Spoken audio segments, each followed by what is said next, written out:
Jose Trujillo, I'm a fine art painter, and this is what I call my Trujillo art rants, okay? These are things that pop out here and there that are like, come on, are you really saying that? They're my rants, okay? Just bear with me.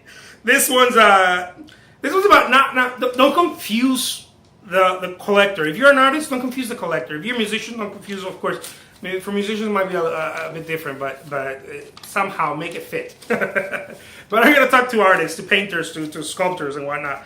I'm a painter, so I talk a lot about the stuff that I do. So here it goes.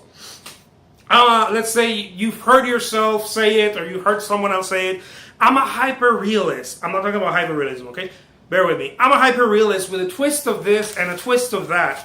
And you start putting all these bells and whistles on it, and I do this, and I'm this, it's like this long description of what it is that you do. I want to tell you something. Don't confuse them.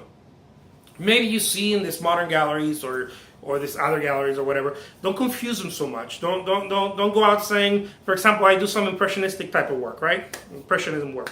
I don't want to confuse people and say, well, I'm an impressionist painter who focuses on this. You try to niche out so much. I only paint landscapes and impressionists and a certain type of day, and I have a twist of abstract with a twist of modern and this and that, and that's great for salespeople. Try to talk about that when they're presenting work and when they're they like saying stuff like that, but I would recommend not to. The reason why is because you're confusing them. If you're barely starting, you want to say I'm a painter, and yes, I create landscape paintings, and this is the type of work. And people know that, oh, it's impressionism or it's realism or whatever. But you take a step further and you say, yes, it's realistic work, or it's classic work, or it's impressionist work, or it's abstract or whatever. Don't over confuse them. Don't be giving so much description that you leave them like, because what you're doing, and this is my personal understanding of it, based on my own path, right? Is that you're confusing and you're niching yourself so much. Everybody's like, oh, there's riches and niches. Yes, but when you're starting out, you want to have a big funnel. See, you want to have a big funnel and you want to let everyone in.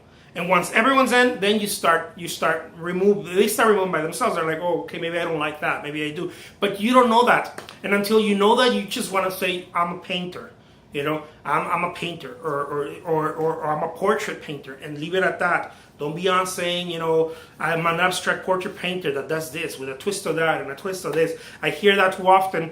And what I feel is that you're niching out so much that you're missing out a great portion of people that may not even know that they love your stuff. They might love your stuff, they just don't know it yet. So I leave you with that. My name's Jose Trujillo. I'm a fine art painter. Thank you for watching.